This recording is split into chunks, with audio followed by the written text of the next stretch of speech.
chat. Great. Okay. I'm All glad right. to kick us off, Secretary Young. Yeah, the recording is started. Thank you very much. It's August 19th, 2021. It's 2:03 p.m. and this is the biweekly meeting of the Vermont Climate Council Steering Committee. We have 5 of the 6 steering committee members present, so we have a quorum.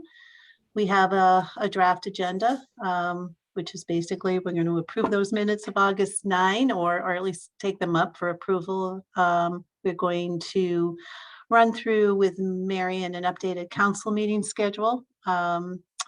We are, as is our primary goal at this meeting before the full climate council meeting, is to review and approve the agenda, draft agenda for that meeting.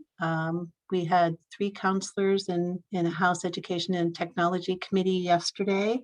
And we've asked for Liz and Chris to give us an update if they're willing to. We have public comment and adjournment at 3.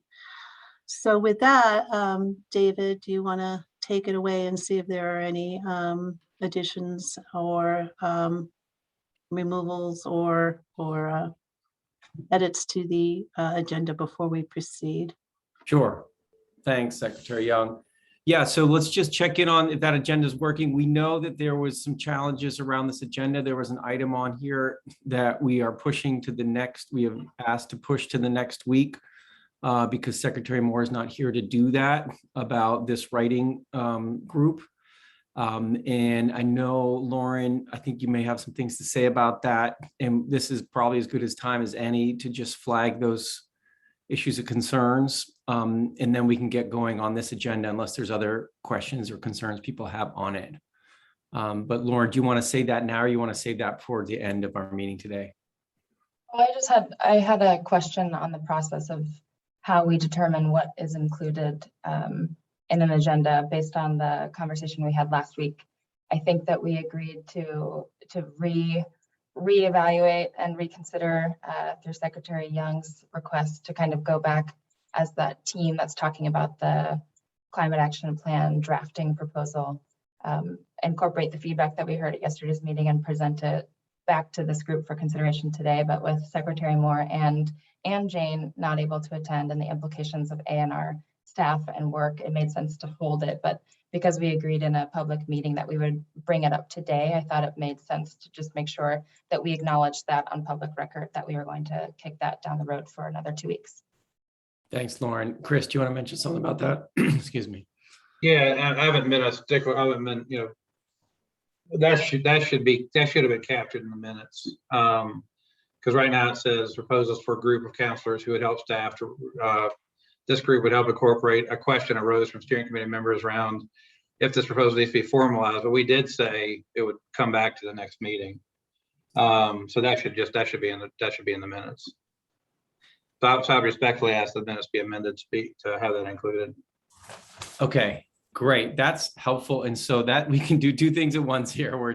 We're sorting out today's agenda. We're also naming some things we'd like to see in the minutes. So Chris, you're saying for the minutes from last meeting, you'd like to see a specific mention that the proposal was going to be presented here at this meeting. That's what the minutes. Yeah. Correct. Okay, great. And we're saying we're not talking about it in this meeting. We're going to push it to our next meeting in 2 weeks because Secretary Moore's not here, Jane's not here, and it has big implications for them. And so we're pushing it forward. And then the third thing, as Lauren says, is do we actually have a clear set of processes for deciding what goes on and off the agenda for this group? And I think the short answer is we don't. We've just been putting whatever people felt needed to go on this agenda. And so might I suggest that we talk about that and finalize that 2 weeks from now, if there's something sort of specific process-wise we want to say about what goes on these agenda and how those decisions get made. Does that sound right? That we should have that codified so it's clear to everybody about how that for all agendas, how that works. Yeah. Right. And I think also with that, a question of if we know people are going to be absent, what does that mean? Can we not talk about issues? What are our criteria about that? Just as we might be moving fast into the fall. So we want to just be anticipating those kinds of issues as we go forward. Okay, would folks be okay, capturing for today's minutes, saying that's something we want to come prepared to make a decision on next meeting. We'll put it on the agenda for next meeting. And we'll put on the agenda for the next meeting, the discussion of the proposal itself for the writing, so we can finalize that and send that off and make it happen. Does that sound right? Yeah, is that everybody okay with that? Any concerns with that? Secretary Young, any others? All good? Okay, great. Thanks. I'm seeing thumbs ups and stuff. Okay. So just to be real clear, I heard three things: a suggestion to edit the minutes from last meeting, and two things to go on next meeting's agenda that I just mentioned. While we're here, are there any other amendments or changes to the minutes from last meeting folks would like to do? Anything else? Does anybody need a link to that in the chat? People have it. It's hyperlinked in the agenda there.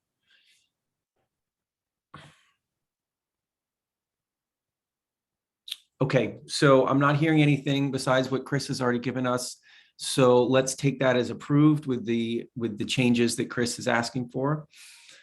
Okay, and then finally, any other reason not to get going on our agenda right now with what we want to do? We good? Okay, Liz? I just had a question. It's related to Lauren's comment, so I thought it would be good to put here. My memory from the last meeting is not only were we going to take it up, but that there would be some discussion between then and now, so that when we did take it up, there would be some further discussion that staff had with Lauren and Chris and Leslie Ann or perhaps others. So I'm just wondering if that's happened yet, or if that too has not yet happened, just out of curiosity. Lauren, you've been in the thick of that. You want to answer that? Yeah, shockingly, Chris, Leslie Ann, myself, Jane, and Marion were able to find a time that worked for all of us. And we worked on incorporating the feedback, redrafted it. There is a new draft, I think, on our SharePoint site, Marion. Is that where it's living now? So that is accessible. And if there's interest in it being sent around before the next meeting, I'm sure Jane or Marion can make that happen. Okay, that's great. I'm really happy to hear that. I was just making sure that there was, obviously schedules being what they are, it's fine to put it to the next meeting, but it's really great to know that it's moved forward anyway. And at least my expectation would be there's no reason for progress to stop just because we have to discuss it 2 weeks from now. I would just offer up that I think that we got that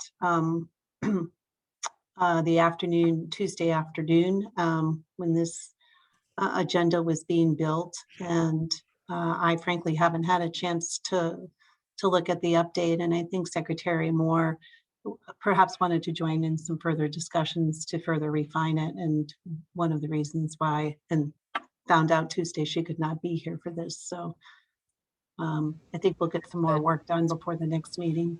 Yeah, no, I'm just glad to hear that there was progress between then and now. Great, thank you. Jared, did you want to jump in? Yeah.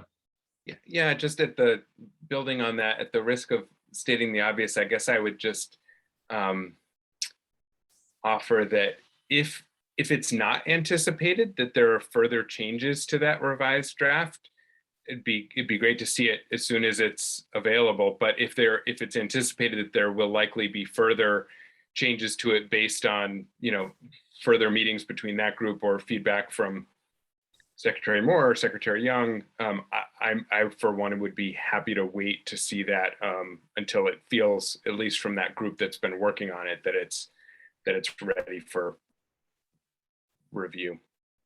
So I guess that's the question: is it a proposal that's ready for us? And if so, more time is always better. If it doesn't feel like it's there yet, I would be happy to wait to receive it till later, but ideally with sometime before our next steering committee meeting, so I can actually read it.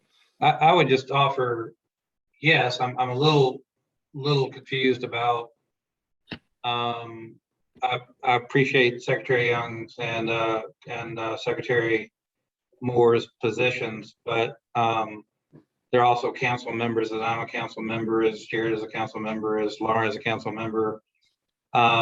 We worked on this with staff as we said we would. I thought the draft was ready to be presented to the steering committee. Is there some kind of gatekeeping function going on here, or what's going on? I think that maybe Jane and Marion can speak to that. I don't know if, they are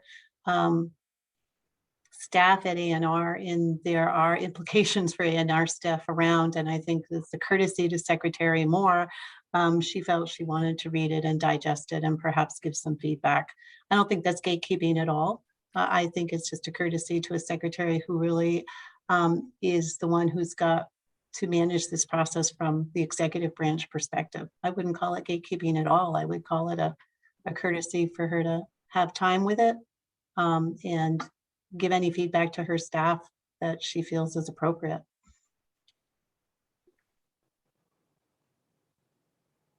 I can just jump in to sort of echo the process thus far has been that the 5 of us met to discuss the proposal, shared it with Secretary Moore and Secretary Young, and then Secretary Moore requested additional time to review it. So that's why it was removed from the agenda.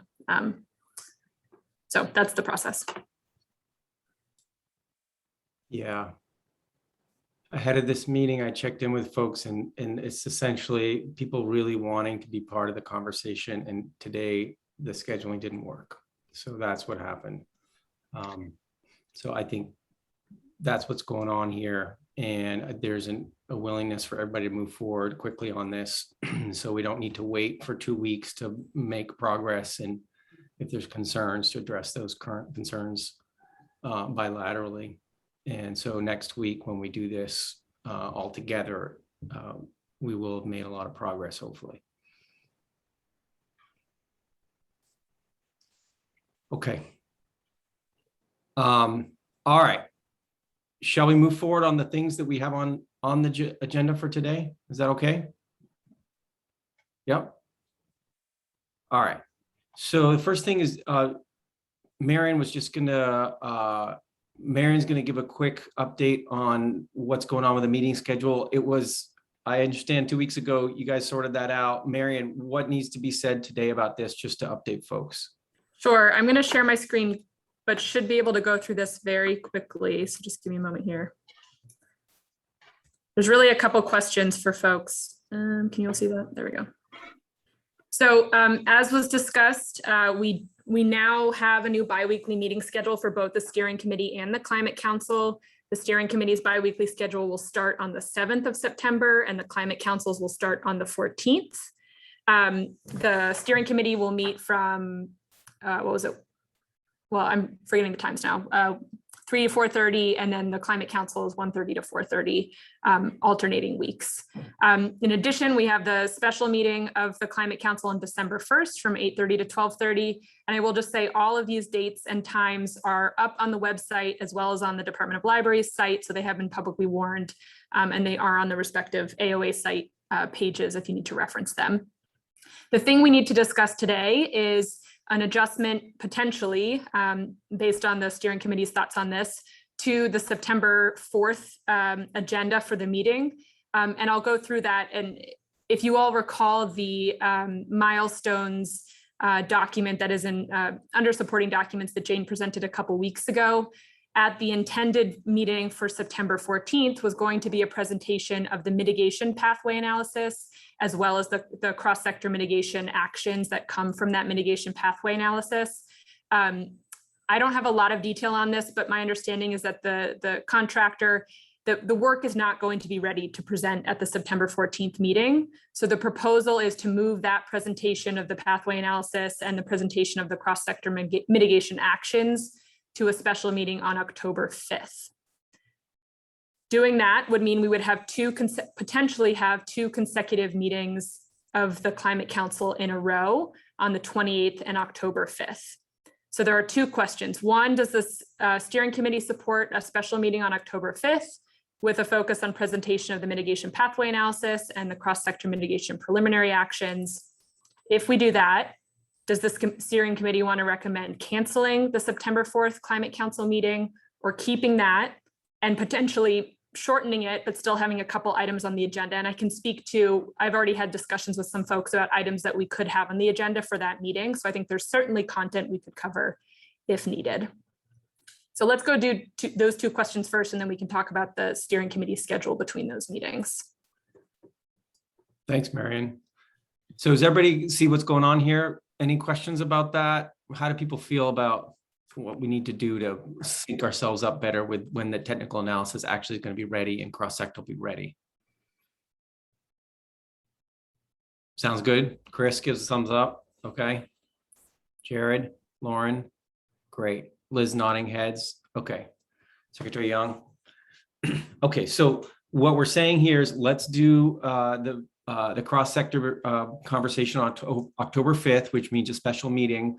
That brings us to the September 14th. Marion says there's some things we could do, maybe like do an hour-long meeting, something short. Marion, what are you thinking about that meeting right now?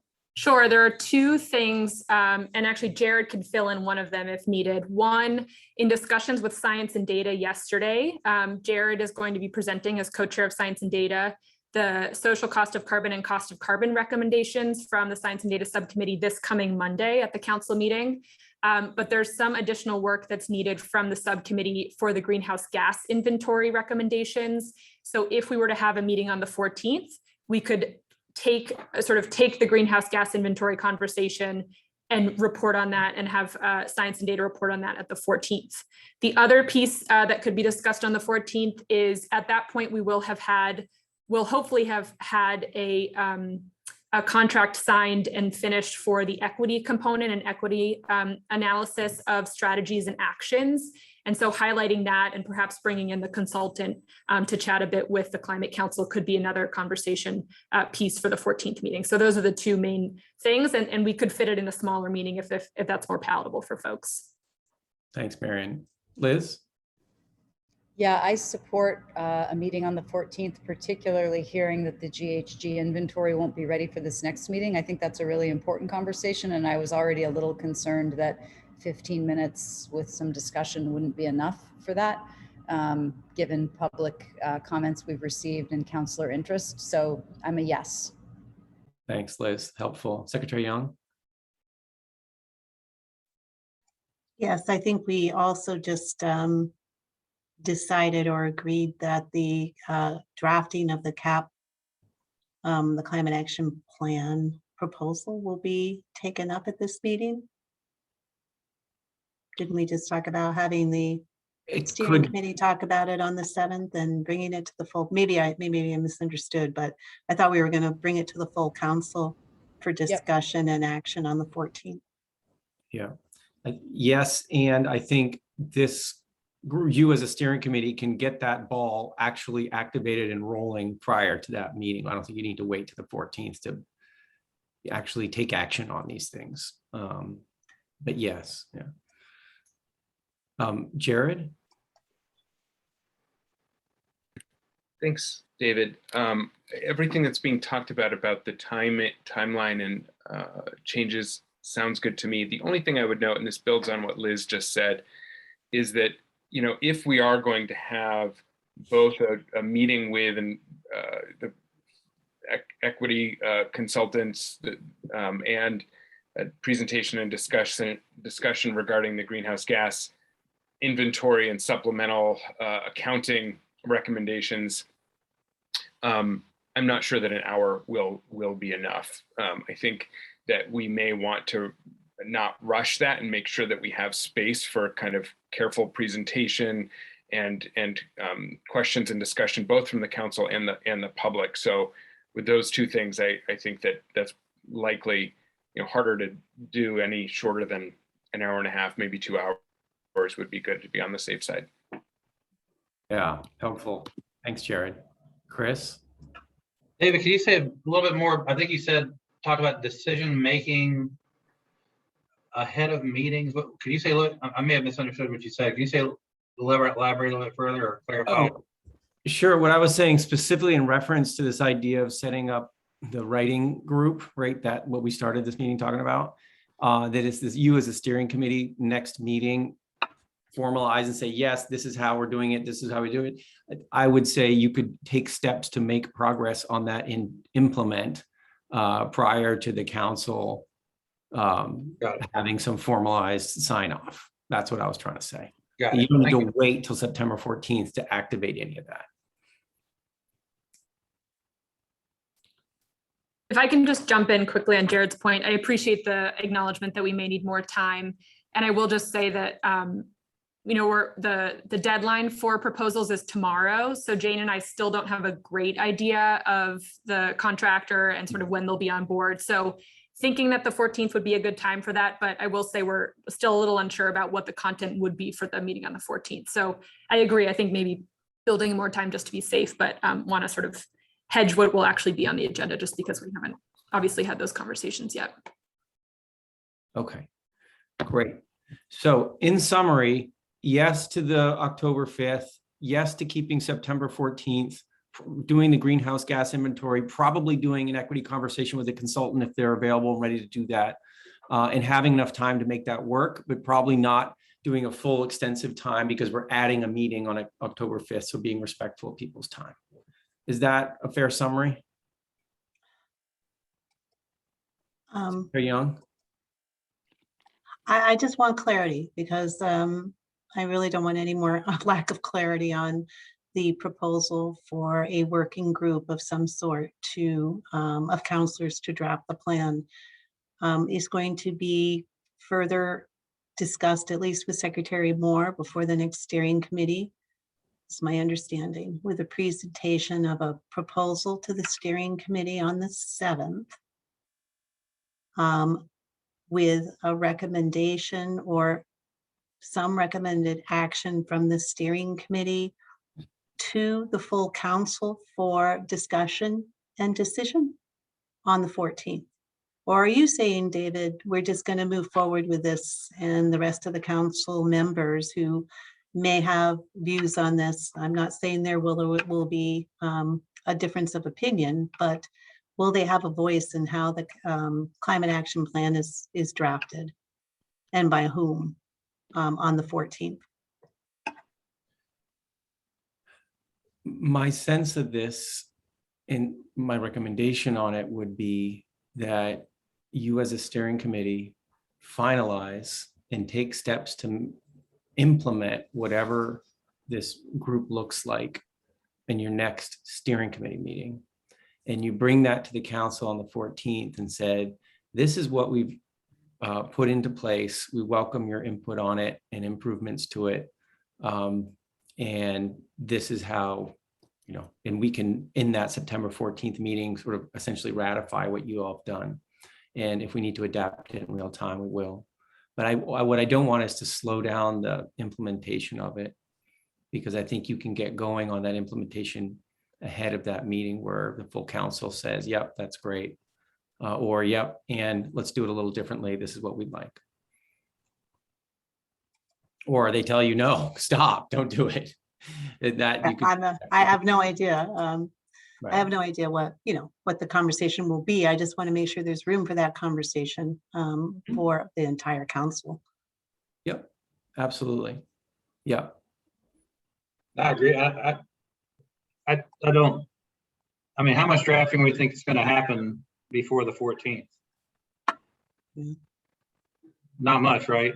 So to my mind, I can, David, I understand what you suggested because, I've been involved with lots of other efforts where that, a steering committee or executive committee or whatever will adopt something that gets ratified at the council at the meeting of the whole following on. I think it's also fine to wait until it's presented for the whole council and make sure the whole council is fine with that, because I don't think a whole lot of drafting is going to happen in that 7 days.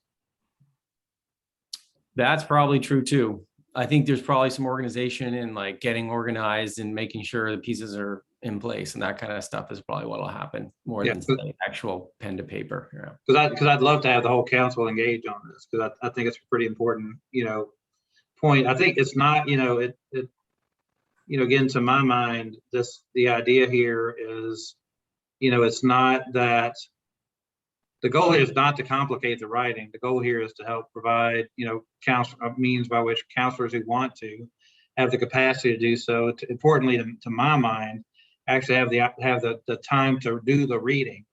That they have an opportunity to participate. So if other counselors be on the steering committee have ideas about this, we should definitely be hearing about it. So yeah, so I maybe I would just suggest let's just let the process be steering committee reviews at next meeting, makes a recommendation to the full council reviews it, and that's where the decision gets made. That would be my preference, I guess. But if there's another compelling reason to do it the other way, is fine. It could be fine too.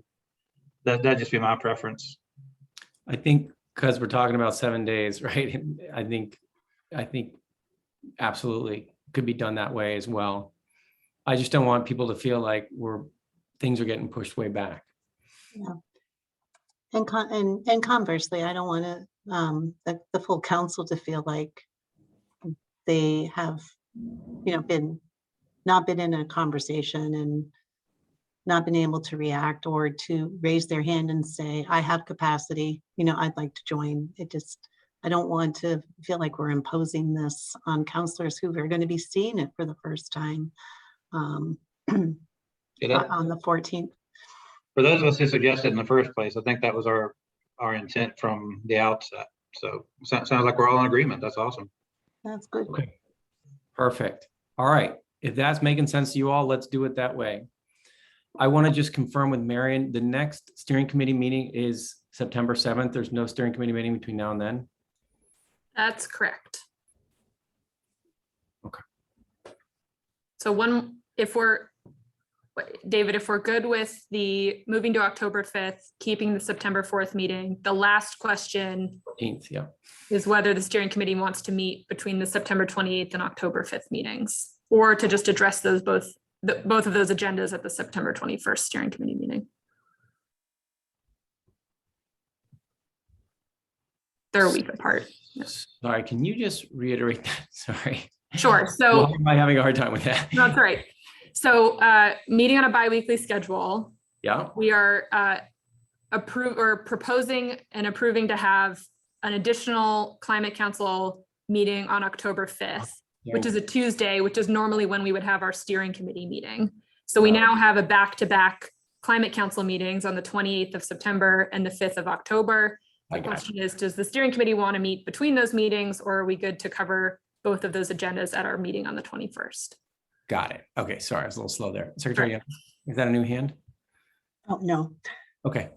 All right. So folks, do we want to, because we're doubling up on the council meeting, do we need to double up on this meeting of steering committee, or can we just be efficient and say, nope, we got to plan agendas for these two meetings. Here they go.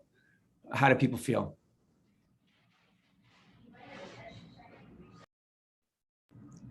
I vote for meeting once for both agendas, and should something come up on the 28th, we obviously will have the choice to quickly get a meeting together before the 5th, but hopefully we will not need it. So I vote for optimism and efficiency. I support that wholeheartedly. Got it. Okay. Anybody have concerns with that approach? What Liz and Lauren put out? All good? Okay, great. Mary, did we get all the answers we need there? Yes, thank you. Awesome. Okay, I think that's all on meeting schedules, unless there's something else burning on someone's mind in terms of scheduling. Okay, great. So speaking of meeting agendas, let's look at Monday's meeting agenda. It's hyperlinked in the today's agenda, and I can also share my screen with it and walk you through it. Give me 1 second and I will do that.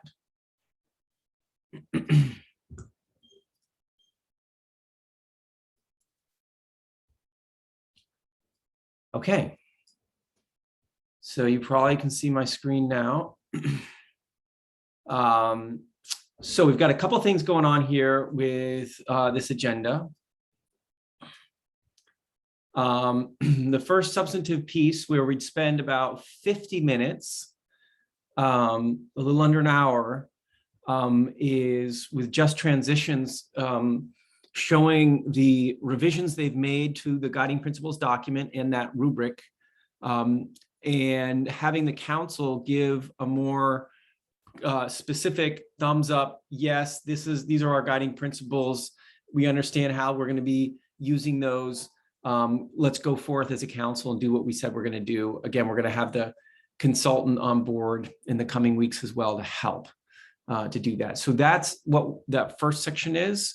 It's an opportunity to understand how feedback has been incorporated into those guiding principles. And then the council saying, yes, go forth. We feel represented by these guiding principles. Let's go forth and use them as ours as a council. So it's taking the subcommittee's work and taking it into the council. And let me just do a quick parentheses on this. We're going to start in these meetings, like even starting Monday, asking the council to start saying thumbs up to some things, even if it's a tentative thumbs up. And we're going to try to use some like techniques to do that in the sort of consensus-based way that CBI likes to do. And so, for instance, in that section and maybe in others, we may have everybody drop in the chat real quick a reaction to that, to take that temperature of folks like, yep, can we live with this? And I can show you in a second sort of what I would ask people to do. It wouldn't be a formal vote or a poll, but in the chat, we'd ask all counselors to say, yep, love it, feel inspired by it, I'm okay with it, or I have some really serious concerns and I'm not ready to sign off on this yet. So we're going to be starting to do that in the council more and more. Jared, you got your hand up? Sorry, David, if you weren't finished, I'm happy to wait until, but if now's an okay. Yeah, I just had a question about this first part of the agenda, and I have to confess my ignorance because I've been more focused on the subcommittees that I'm serving on.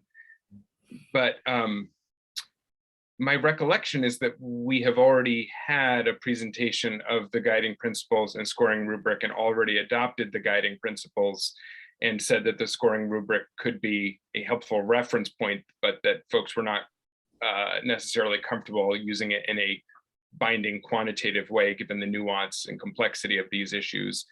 Have there been significant changes to either or both of those? Is that the reason for another presentation? I'm just trying to get the background on, because I had thought that we had already adopted the guiding principles.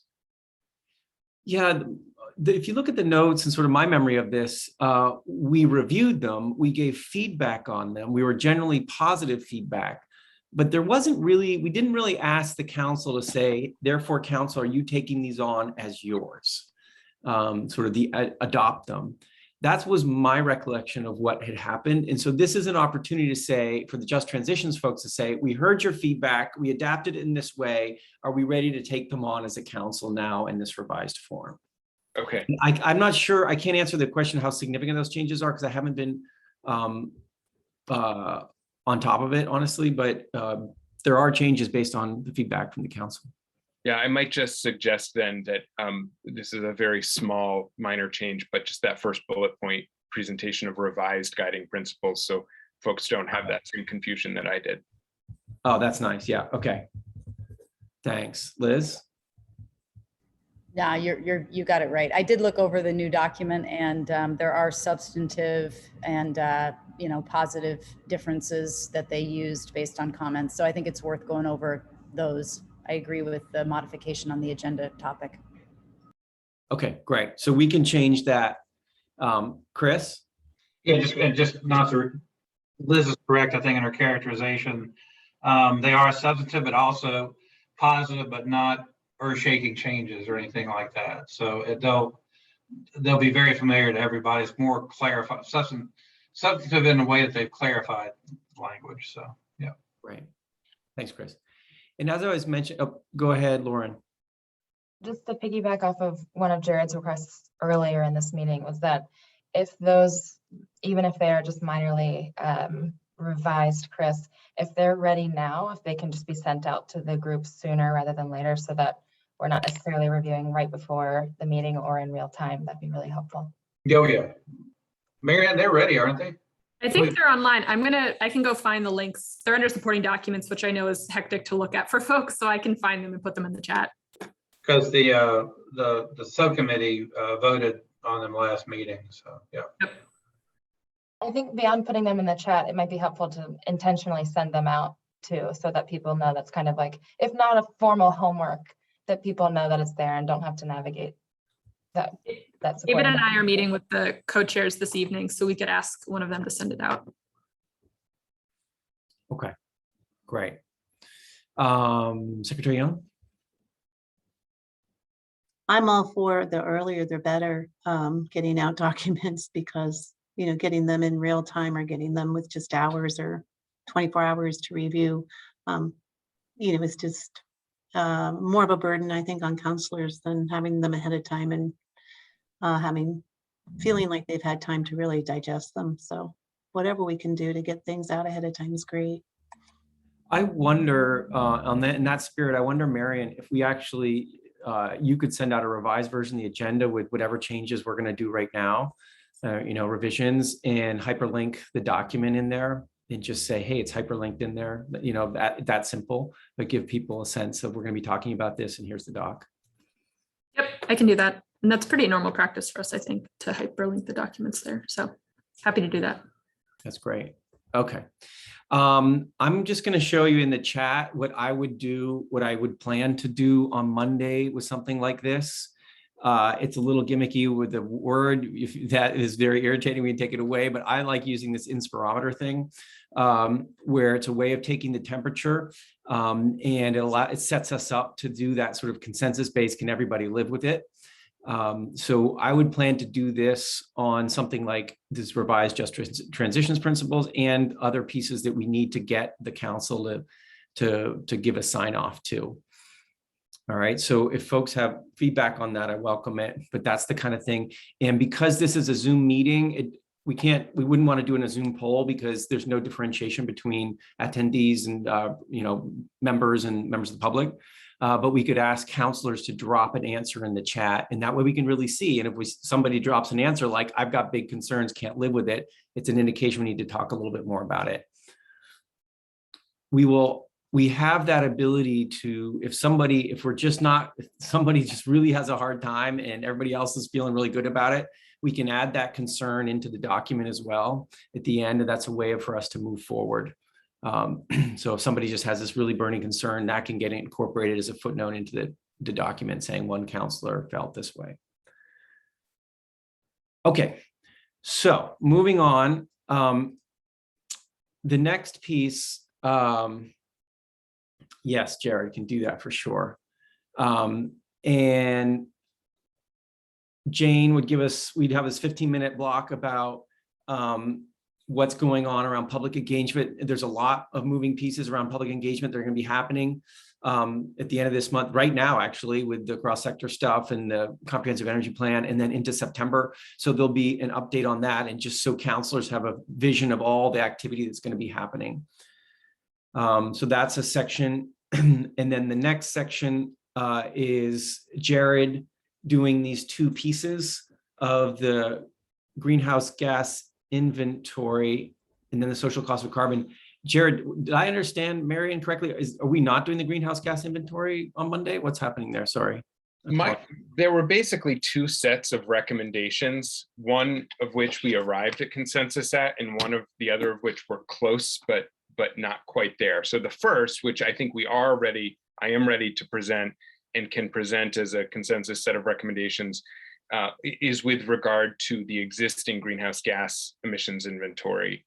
And the second piece is about supplemental accounting either for upstream or life cycle greenhouse gas emissions. So I think we have two choices. One would be to hold the entire greenhouse gas conversation to one meeting because they are connected and do them together.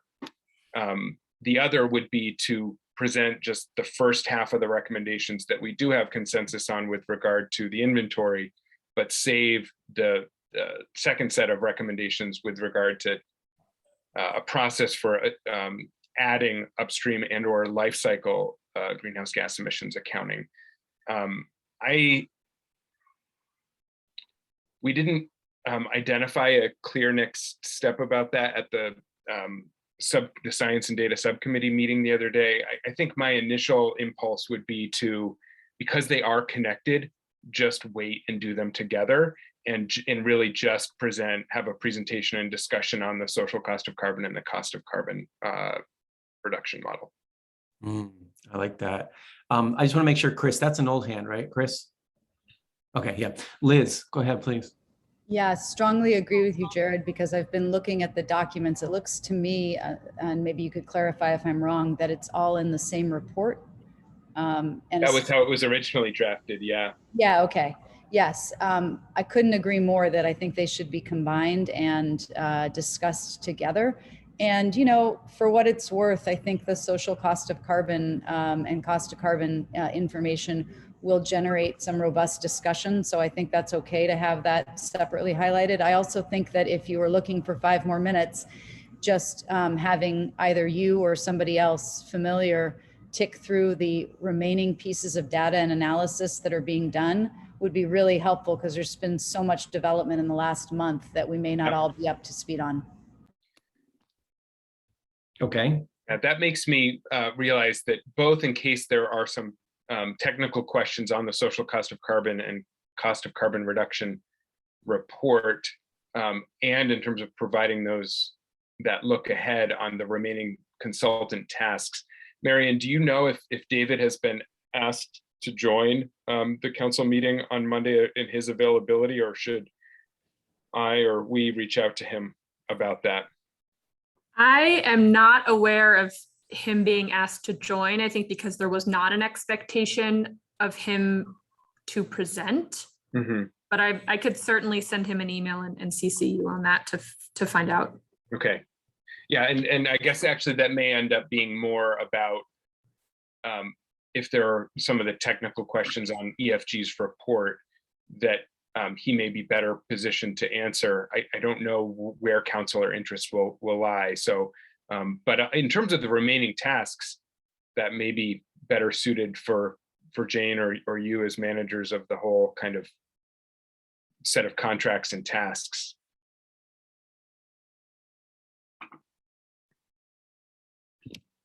But agreed, Liz, that would be helpful. Is just, here's where we are, here's what's left, and when we expect it to come, and what we'll learn from it, and how it may be used. Jared, are you the right person to do that, or would Jane be a better person to provide that overview? What do you think? I think Jane would be better for that latter overview. I've been heavily involved in 2 of the first 3 tasks, but don't have as much of a view of the whole process and set of remaining tasks. Okay. So to be clear, what we're saying here is we're bumping the greenhouse gas stuff to the 14th so it can be together, because otherwise it probably will, we'll get the other conversation anyway. So we'll bump that to the 14th. We'll focus on the social cost of carbon and cost of carbon. And we're going to add an overview of the remaining tasks overall of what's happening in all the moving pieces on that. We'll ask Jane to do that. Am I getting that right? Okay. Great. Okay, so that's that. And I had breezed through that previous part of the agenda. Sorry. And did anybody have a comment on this piece, sorry, that Jane would do on the engagement update? Is there anything we need to say about that? It's just a 15-minute piece as imagined. I just cruised through it. Sorry, if anybody want to say something. Okay. Great. So we'll do this, and it's not a bad thing at all that we'll have a little time flex, built into that.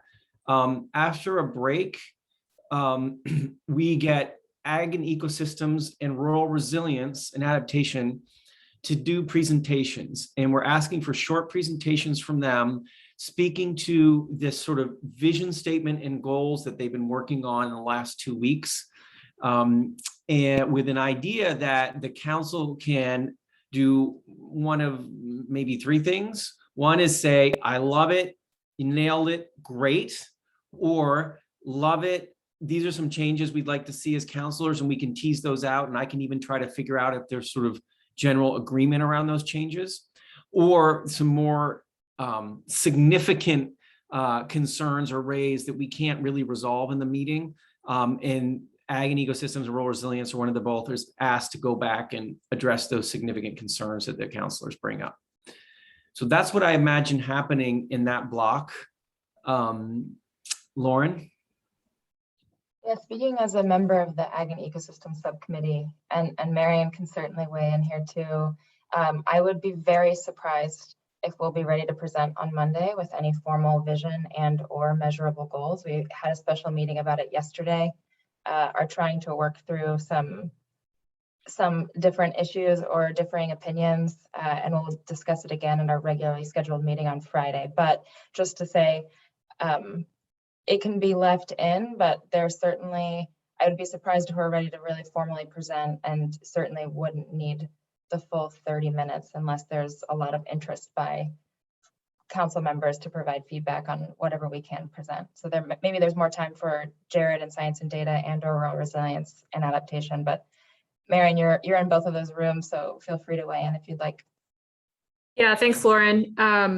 So a preview for steering committee members. As Lauren noted, Ag and Ecosystems has been working to develop measurable goals. They've opted not, I think, Lauren, to develop a vision statement. I think that was the summary I got from Billy yesterday, and are going to finalize that tomorrow. Rural Resilience has been working also on measurable goals and a vision statement, and will be prepared to present those at the Climate Council meeting on Monday. That being said, I think there's certainly going to be space and opportunity for feedback from counselors, but an acknowledgement that these may not be the final goals, because it's really difficult to develop goals for sequestration, resilience, and adaptation.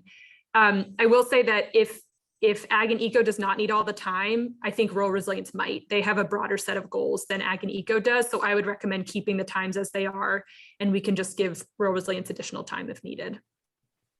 Great. And just as a reminder of everyone, the reason why we're doing this, and these subcommittees have been asked to do this, is, as we know with cross sector, we have some very clear statutory goals around emissions reduction, right? And so, and those provide like a guiding force in the climate action plan on emissions reduction.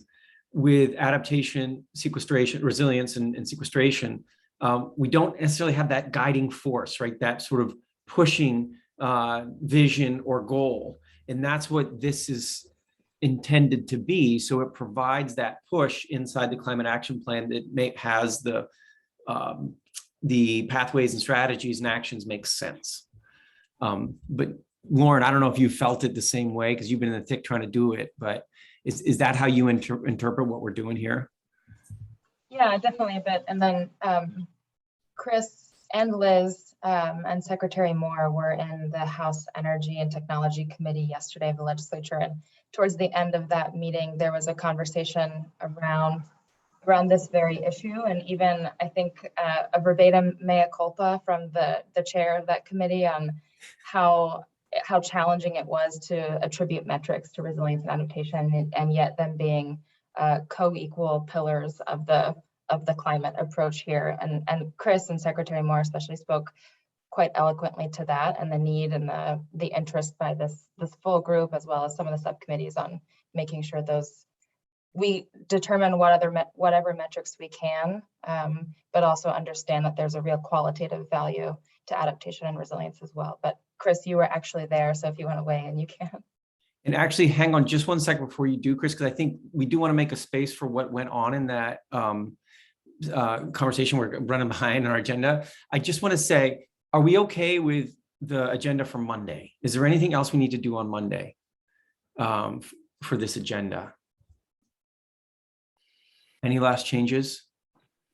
Okay, so Marion and I can make these changes, send out a revised version to everybody. We'll hyperlink the documents that will be, well, particularly the Just Transitions document. I don't know if we'll have documents out of Ag and Ecosystem. And Jared, if you have something you want to share right now, send that over to Marion so we can hyperlink it in for your social cost of carbon. Okay. Let's take, yeah, go ahead, Jared. Yeah. Marion, I'll connect with you after. I have not pulled together my slides yet. If it's important to have a link, we could just use the slides that David presented to Science and Data in the meantime, and I might have additional slides that I present on Monday that we add to the supporting documents page after, but I won't have it ready to go out, my presentation to go out today. Yeah, let's touch base because there is also that the memo recommendation we could link as well. Yes, that's a good idea. Okay, so we had thought we'd have some time here for Liz and Chris to give us an update on what happened. Do you guys want to do about 5 minutes, and that still leaves us a little time for public comment about the highlights of what went on yesterday? I'll leave it to either of you to kick us off with what you thought was particularly relevant for this group. Sure, I'm happy to. Chris, you want me to start if that's okay?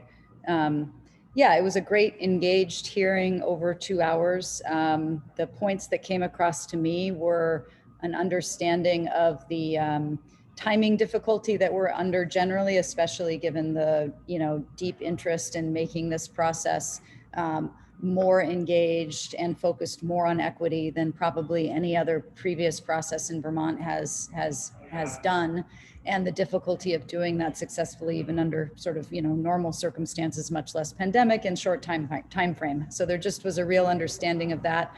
There was concern on the part of legislators, particularly a couple of the legislators in more rural districts, regarding how to best engage their constituents, and a concern that the meetings schedule and in-persons that we have been able to put on aren't adequate to do that. And there was a bit of an evolving discussion there about how local representatives probably should have some role in helping in that. There was interest in helping to both advertise the meetings that we're going to have, as well as to get some of the materials that we're developing through our public engagement folks to push out on their own to their constituents. There was also a suggestion that we consider providing that information and engaging the climate caucus that originally went around the state before this bill was passed, and using both their network as well as energy to get more Vermonters engaged in where we are with the climate plan. So that generally was the discussion on engagement and community involvement. There was a real interest in having our recommendations, understanding that they were initial, first of all, and I think the mea culpa that Lauren mentioned also was regarding the timing. I think the chair and others recognized that it was a tough time, but the initial set of recommendations, they're very interested in hearing not only how we would prioritize policies in order to meet the goals set forth in the statute, but also how we would spend money that we know the state has been allocated for these purposes. They're very much interested in our best advice on how actually to allocate that funding. Let's see. And really, I think those are the highlights. The last thing is they do understand that there's a need, especially in the fall, for them to take some time to educate themselves, to do some reading, have some extra committee hearings of their own, so that they're really ready to engage with the recommendations when they receive them in December. I'll stop there. Super. Thanks, Liz. Chris, anything to add to that? No, she did a great job, and like I think she captured. I think the messaging, at least from that committee in the legislature, would echo what I think will likely come out of the council, and you'll see what the council's messaging will be once we have the plan prepared December 1st. But that this is the initial plan. This is still a process in the works, and especially recognizing that our public outreach limitations on the front end. So didn't notice any hostility to that whatsoever. And hopefully on the Senate side, there'll be an opportunity for that same conversation, so that everybody, across the board, the council, again, if the council agrees to that, the administration and the legislature will all be of the same accord on that. That's great. Okay. Thanks, Chris. Thanks, Liz. Sounds encouraging.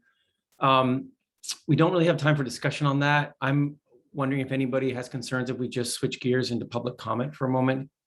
Anything you want to say before we do that? Okay, great. So great time for public comment, and raise your hands or if you're joining us. I noticed that Sasha and Judy Dow both turned on their cameras. So Sasha, why don't I go to you first, and please introduce yourself and take a moment to say what you want to say. Thank you. I'm Sashi Annette, and I'm Executive Director of a New Jersey nonprofit organization called Hydrogen House Project. Our flagship project is a solar hydrogen residence that includes a refueling station for a Toyota Mirai. And I was recently contacted by a citizens group called Hydrogen Vermont, and they have asked for our guidance in possibly, well, in general, in advancing hydrogen in Vermont, but specifically, we are in discussions about possibly building a hydrogen learning center and demonstration project in Vermont. So I hope I'm in the right place. I assumed that steering committee was the place to discuss possibly introducing this as an agenda item going forward. Thanks, Sasha. Yeah, I think steering committee members can orient here. I think probably one of the subcommittees is going to be a good place for that. The cross-sector one is the one that probably cross-sector mitigation subcommittee is probably the best place to be slotting that idea and comment into. Okay, so can you just guide me through the process, because I'm not familiar with how your organization is actually structured? Yeah, I'll drop right now in the chat of this where you can see the meetings coming up of that subcommittee, and then you can get slotted in there. Does that make sense? Great. There's also a Super.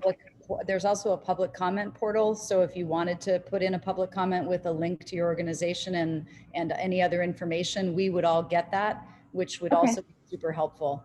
I'm on the subcommittee that David's talking about. So having heard your recommendation, it'll be on my mind, but you might want to drop that public comment too. It's a great way to do it. Okay, so I should probably start there. Yeah, and David, can you give her that link too, if you don't mind? Yeah. That'd be great. I've got it right here, David. I can. Okay, super. All right. Thank you so much. You bet. Thanks for being here. Judy, did you want to make a comment? I did. Jane asked me to come to this meeting and observe today, and I have viewed a few of your previous meetings, and my concerns have been around some of the committees, or many of the committees that I've been viewing the videos on, are not considering equity. And when they do consider equity, they consider it as a box to be checked off, not something embedded into each and everything they talk about. And so today you mentioned that the new equity counselor would come and speak to you, but then you just went right over how are you going to take the input that they give you and discuss it, and what are you going to do with it? I have some serious concerns that this is moving so quickly without an equity component to many of these things. Thanks, Judy. I'm glad you brought it up.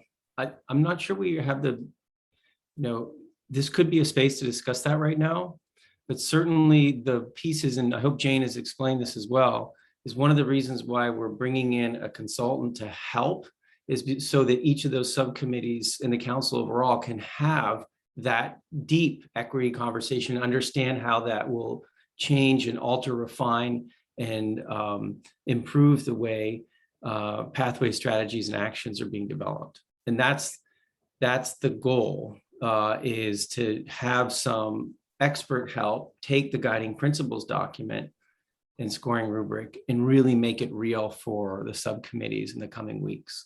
I understand that. I'm on the Ag and Ecosystem Committee, and we've been doing that.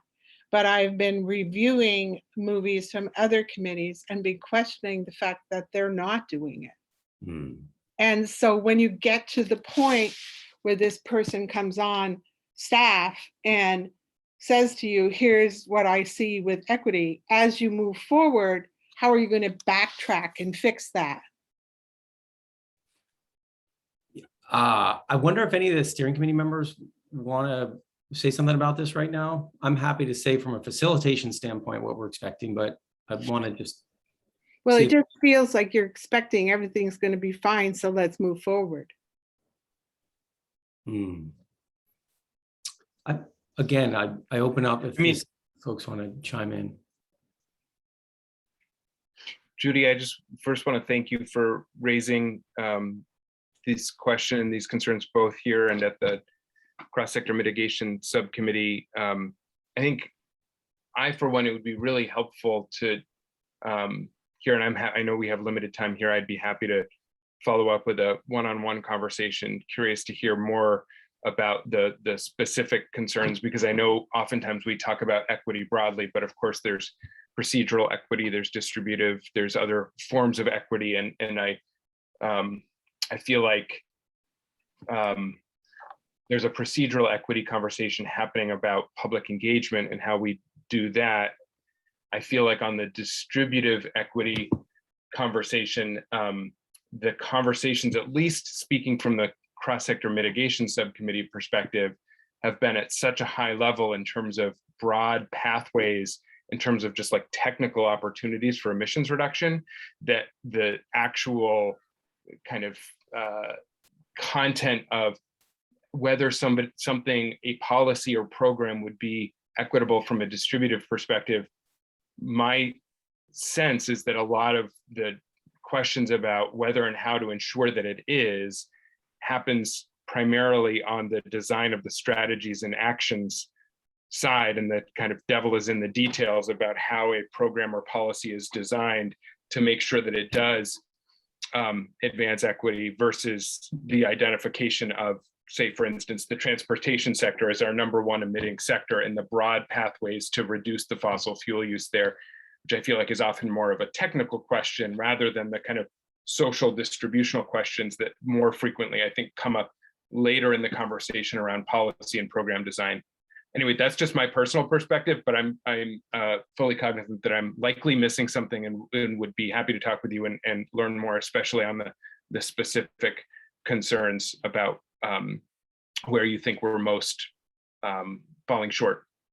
Thank you. And as you know, when I went to your committee, I had watched 14 hours of your meetings, and I was concerned. And I did hear from several of your peers that they also wanted to talk to me, but it's been a couple of weeks and none of them have been able to find a time to talk to me. So the problem is still there. Thanks, Judy, for bringing that up. And I think I'm going to put my phone and email in the chat, and if you don't mind chatting me yours, then I'll reach out to set up a time. Thanks, Jared. Okay. All right. So So Greg? are you, wait. So can you tell me the process once this person comes to talk to you? Because you said this person was going to come talk to you. What is the process going to include as to how you deal with whatever they say? So I'll just speak from the sort of the process standpoint of what we're envisioning, and Marianne can speak to the specifics of what's been put out in that RFP. But the idea is the person doesn't come and talk to Jane, or this person is working intimately with the subcommittees to have that conversation about working their way through some draft ideas of their pathway strategies and actions, and doing the analysis as described in the Just Transitions principles document in that scoring rubric. And so it's an intimate working together with the subcommittees that's the core of that work. And so the subcommittees themselves take that conversation, are improving, refining, adapting, changing what they have based on it. I see some hands up too. And I'm conscious of the time, so I just recognize, thanks everyone for going a little late on this. It seems like a really powerful conversation. So if you have to jump off, I recognize that we need to be respectful of everybody's time. Chris, and then Lauren. Yeah, I'll be brief. One of the points I brought up yesterday in the hearing, and Judy, this tracks,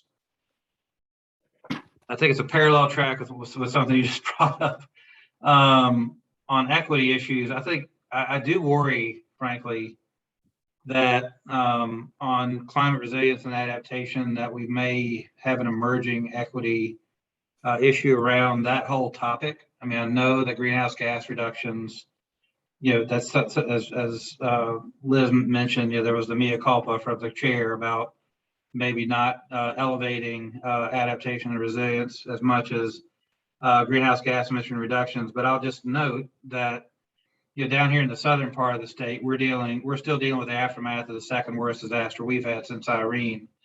We have frontline people who had suffered significant property damage, in addition, of course, to the infrastructure damage.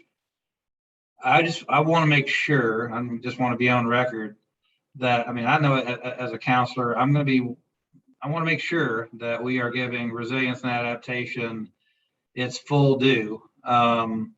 Not only in terms of, the infrastructure pieces, I think that's kind of the easy part, but also, frankly, the social resilience and adaptation, which also gets into social justice, environmental justice, equity, and those issues too, because, we dodged a bullet today so far with another storm, and we may have another tropical storm coming in here on Sunday.